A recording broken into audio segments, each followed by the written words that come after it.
Hey, I want to talk a little bit about white noise machines today because there is some controversy about them.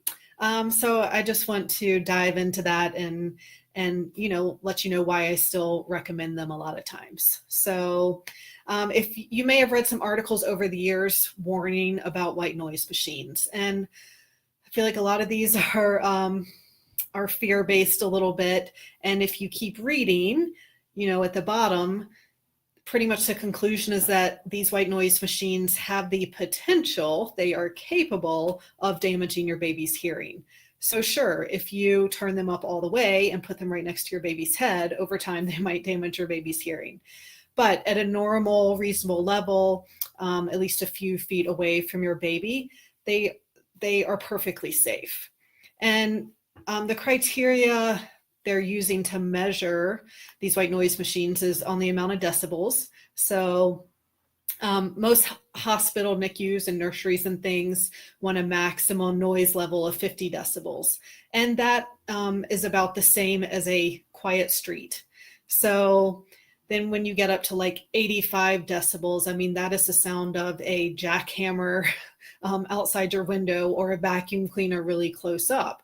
So a big difference there between 50 and 85 decibels. So keeping the white noise machine at a reasonable level should actually be just fine. And I actually recommend white noise machines to most of my clients. Um, while I don't think that we should tiptoe around, when our babies are sleeping, I want them to get used to some environmental noise. But white noise machines can block out some of the sounds that might wake your baby up.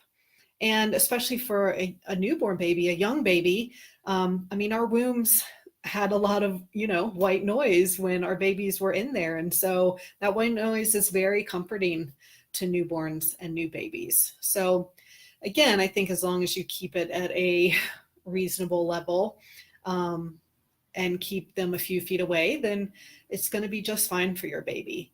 I mean, I've gotten to where I even like white noise. I run a fan at night, and that helps me from hearing every little peep that my son makes. Helps me get a good night's sleep for sure. And our babies actually don't really get addicted to them as maybe adults tend to, how you mentally want, like now I like that white noise for sure.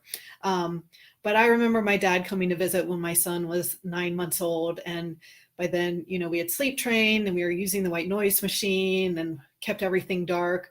Well, my dad put him down for a nap one day when I was at work or doing something, and I came home and the door is open, the curtains are open, there's no white noise machine on, and my son slept for 2.5 hours. So it just goes to show that, when your kid's a good sleeper, they're a good sleeper, and they don't need all these things at that point that we think they need. So I just hope that, you don't need to be scared of using a white noise machine, that it can actually be very comforting to your baby and can block out a lot of those sounds. As always, let me know if you have any questions or comments, and I wish you a good night's sleep.